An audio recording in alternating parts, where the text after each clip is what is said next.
Hello, with GWA Ministries, and have a message for somebody. Somebody, and it's for you, and it may be for somebody that may be getting ready to go through a situation that you may be blessed to be sensitive to realize the situation to be able to give a helping hand. But I just want to tell you right now, suicide is not the answer. Yeah, a lot of times things are going really, really bad for us and what have you, and you have tried maybe even what they call the church situation and what have you, but because of a lot of the teaching that has not been accurate, uh, you find yourself in a bad situation. You say, well, I tried this, or I tried God, and I tried this, and I tried that. But you need to know that Creator God made you.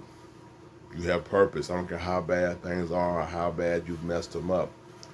Our number one problem is that we need to be God centered and not self centered. Our problem as human beings, when we messed up in the garden, we became self centered. It's more about us and not about Creator God, the one who created us. He knows what your purpose is, who you are. He has a divine purpose for you. But we get frustrated because we're too busy doing our own things, self centered. What He can do for me, or what we have our own agenda. But I just want you to know suicide is not the answer.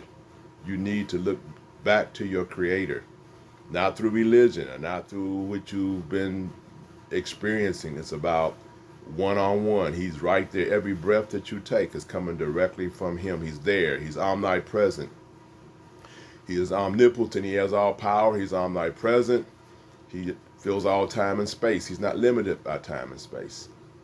And He's omniscient. He has all knowledge of past, present, and future. But here's a catch to the whole thing. He still gives us choices. He will not force Himself on you.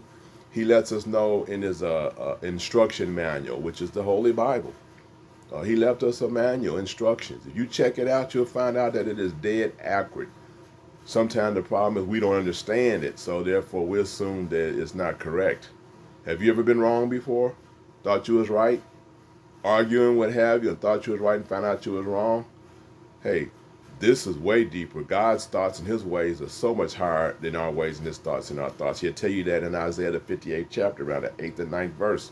55th chapter, excuse me, the 8th and 9th verse. He'll tell you, for He said, for my thoughts are not your thoughts, neither are my ways your ways, saith the Lord. For as the heavens are higher than the earth, so are my ways higher than your ways, and my thoughts than your thoughts. We cannot figure out. Look at the sun, the moon, the stars. Look at this earth, how things function, how the sun stays up there. How was it created? How does it there on all the time, always on time? What its functions is, and hey, listen, how does it stay in place with all this stuff that's going on?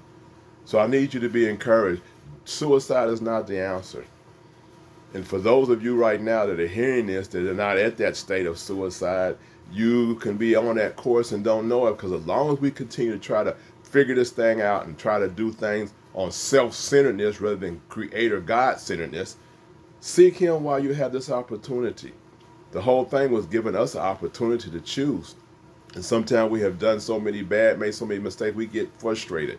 Do you really actually realize that Judas, the one that betrayed Jesus Christ, do you realize that after all that he did and everything, if he had asked Jesus to forgive him, Jesus would have done it? Jesus died for all of us, no matter how messed up we do. But what happened, we get so self-centered as to where we don't come to Him. We got the answer. I'm out of here. Suicide. Or I can't take it no more, whatever.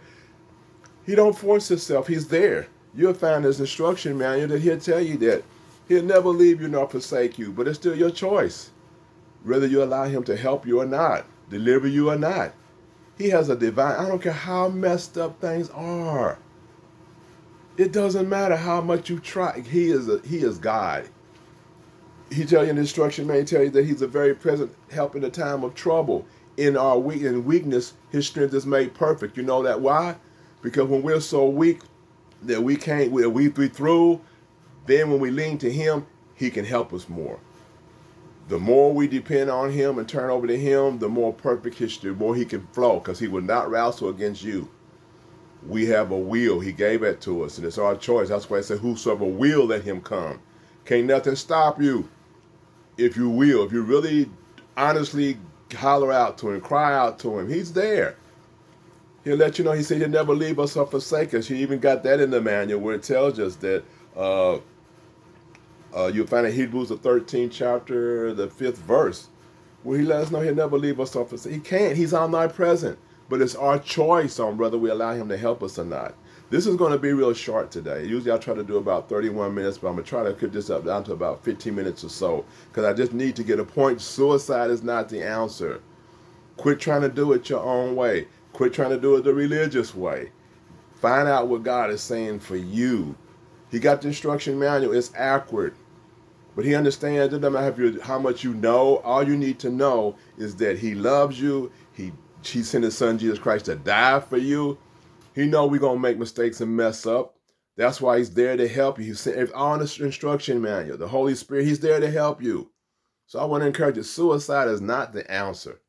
Let me tell you something. When you do suicide, you have just sealed your wherever. Because now you can't turn things. It's stuck like that. So if you're going out in the basket, guess what? The situation's still there. And you're going to deal with that. Don't do that. Don't let people, this still can be so self-centered that we say, well, I'm going to show them. They're going to be sorry. They're going to still be living. You're the one that's going to be sorry. People get their hearts. Let me just say something to make a lot of sense. Who created you? You got to understand that God has a purpose in your life, regardless of how you got here. Even if it was a rape situation, when he allowed your heart to beat, he said, I got purpose for him. I'm going to do something with this. You belong to him. He's going to deal with people on how, whatever, every else they did to get you here, but he got purpose. He brings us, he's there. When we are something unloved or whatever, he is there. He is love. And the one, if you ever know some of the greatest people that have ever done anything are some of the people that were born in some of the worst situations. Listen to their testimony. Listen to them. That's why I say in his strength, in a weakness, his strength is made perfect. When we at the end of ourselves, that's when when we surrender to him though, it's a choice. So I want y'all to be encouraged in any situation that you're dealing with. Learn to surrender yourself to Creator God. Trust him. He is a very present help